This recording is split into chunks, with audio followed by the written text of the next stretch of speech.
الحمد لله وكفى والصلاة والسلام على رسوله المصطفى.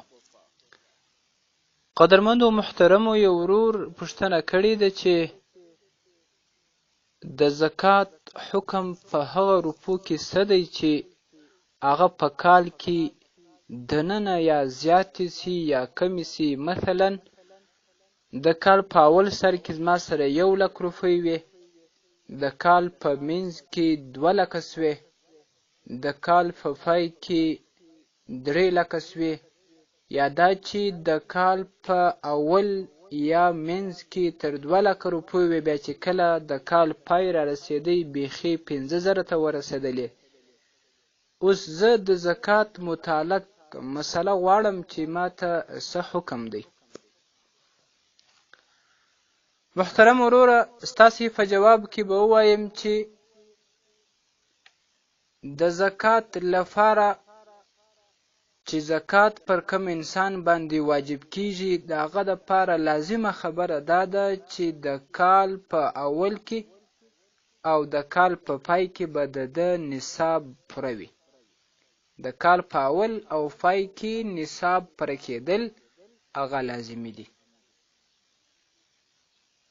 او که چیرته د کال په منځ کې کمې پیسې لږ سي یا زیاتې سي، هغه د کال و منځ ته اعتبار نشته.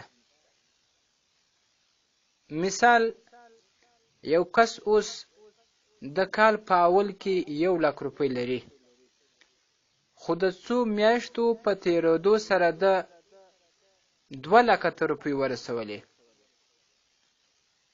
او دا شان د 6 میاشتو بعد په 8مه 8مه میاشت کې تقریبا د ده دا روپۍ 15,00,000 ته ورسېدلې، او دا شان د کال په پای کې د ده دا روپۍ تر 15,000 هم زیاتې سولې، 16,000 سولې. اوس چې د کال په پای کې د ده په لاس کې همدغه 16,000 روپۍ وي، پر دغه سړي باندې د دې 16,000 ټولو زکات واجب دی. کم چې په اول کې د ده سره مثال 2 یا 3 وي، یا په منځ کې 4 یا 15,000 سوې، هغې ته اعتبار نشته.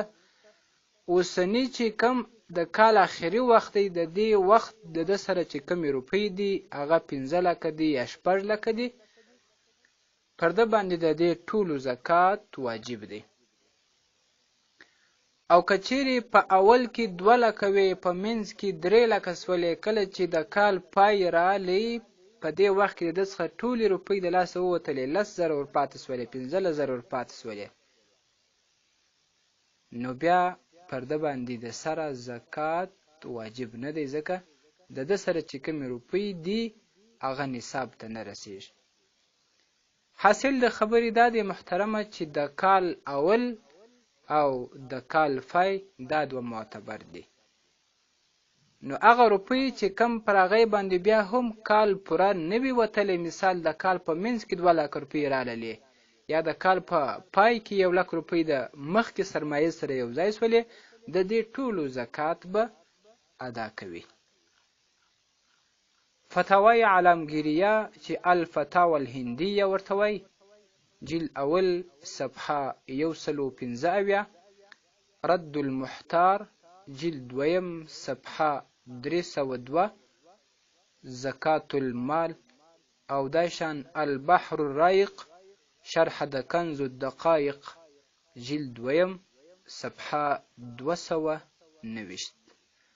والسلام علیکم ورحمة الله وبرکاته.